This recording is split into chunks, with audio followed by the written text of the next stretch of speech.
Greetings, ladies and gentlemen. This is the Inept General bringing you some Total War Warhammer news, and we have some news on Thrones of Decay. Thrones of Decay is going to be announced next week, but we got some information on the pricing, and I just thought we would go through it together to see what has changed and what CA are planning for this DLC. So, here's their blog.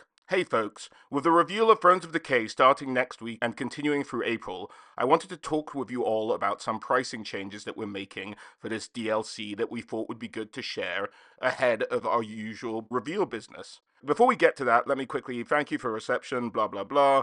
Updated winds have changed.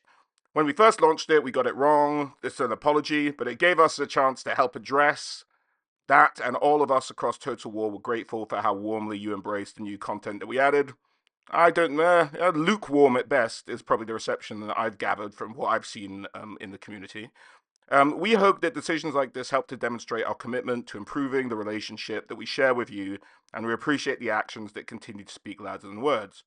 Okay, sure, whatever. You may have seen the news from Sega last week of potential changes happening to across our teams at Creative Assembly. No matter the outcome of that's the news that Sega are sacking more staff in the UK, including at Creative Assembly. And the matter of outcome of these changes, we will still be a team who love making content for Total War Warhammer 3, and we hope that continues to shine as we move forward with the project with even more all-new content. So the ramifications of Hyenas still, have another huge effect on Creative Assembly. On to the news we have for you today. We're making a one-time change to the way in which we'll release Thrones of Decay, and all of us felt that we should talk about it openly with all of you before we kick things off. As announced last year, Thrones of Decay welcomes all new content for the Empire Dwarves in Nurgle, and we're happy to reveal that each of these factions' new content will be available to purchase either as a bundle or on an individual basis. Okay.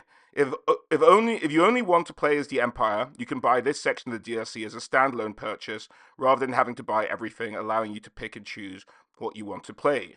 Here's how it will work. Thrones of Decay will be available to buy as a complete bundle at a discounted rate of, well, for me, £19.10. And you can see the other prices there. Each individual pack will be available at the price of $8.19. If you purchase the packs individually on Steam, you'll receive a 15% discount on the remaining packs when you complete your collection. So that works out at the original price of the package. That's good. If you want to build up and buy the whole package, that's pretty good. I like that, actually. You know what? Yeah, the individual packages are priced a bit high, but if you just want part of it or you want to pay for it as you go, you can get your money back at the end when you get all three. I think it's probably 15% off the remaining two if you already have one, so you can complete your collection, which doesn't get you to the £19.10 price, but we'll have to see how that works. I like the idea of giving you choice. If you just want the Empire, you don't have to buy the whole bundle at the higher price, and it maybe lowers the barrier to entry for some of these DLC factions. Let's continue on anyway. But when we got started with production on Thrones of Decay close to a year ago, we had envisaged shipping this as one big package, just like we did for Shadows of Change. And after talking with many of you these past few months, we recognized that these large sizes and higher price packs aren't always what you're looking for. So we decided to do something different, just for Thrones, and use this extra time to help show that we were listening to what you had to say. This is a new approach for us and something that we'll have plenty to learn about as we do, but we think it's the right approach and something we feel we can do in response to the pricing changes that we brought in late last year. Giving you more choices about the ways in which you can access all new content is important to us, and we're keen to listen to the conversations that will rise from the back of these issues. We're already deep in pre-production on our future DLC post Thrones of Decay, and the current intent is to avoid creating something so big in scope that we can help keep both the value and price right for you. What does that mean?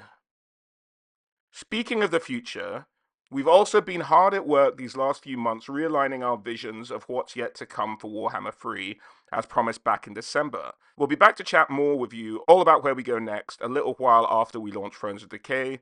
In the meantime, we're looking forward to reviewing the new DLC for you next week, and keen on listening in on what you have to say about today's news. Please do join us over on Total War, blah, blah, blah, blah, blah. Okay, that's it. For me, there are a couple of main takeaways. I like this. I like it. I like the pricing idea, the splitting the factions up so that you can buy the faction that you want and that you're most interested in, or the legendary lord that you're most interested in. And it really puts choice back in the consumer's hands. I think it's a good idea. I mean, GW took a similar approach to the way they do their starting packs. A lot of the time, where they sell two factions, and you have to like find the buddy to split it with you, and that's always a pain when you just want the faction that you have, and Creative Assembly are taking that and just saying, yeah, well, just pick if you just want one faction, you just want one Legendary Lord, and their updates and units, you can just get that. So I like that aspect of it. That's quite interesting.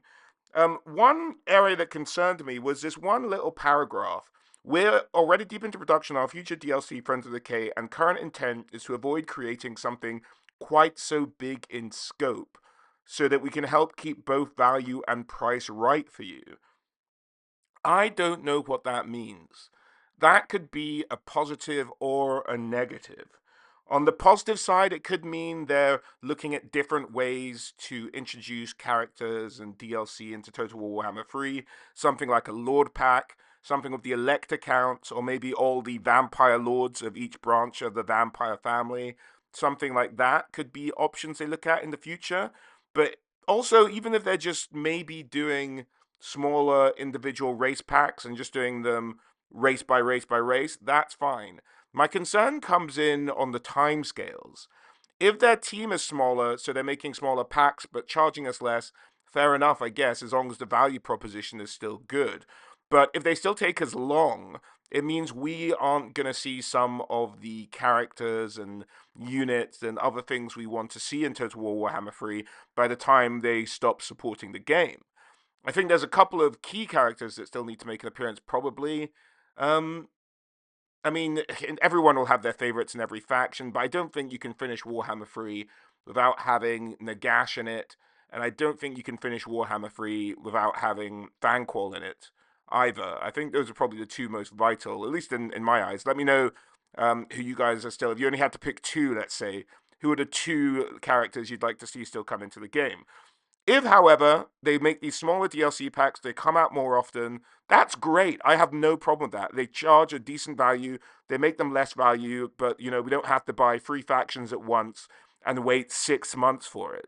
That'll be fine by me. My problem, my one concern area is the timescales, and if they'll stay the same, then we're just going to get less stuff than we were originally going to get for Total War Warhammer 3.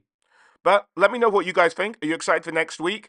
I did do a DLC prediction video, as I mentioned earlier, so do check that out if you haven't already to see what we might have coming up in the DLC. And then next week we can laugh at how much stuff I got wrong.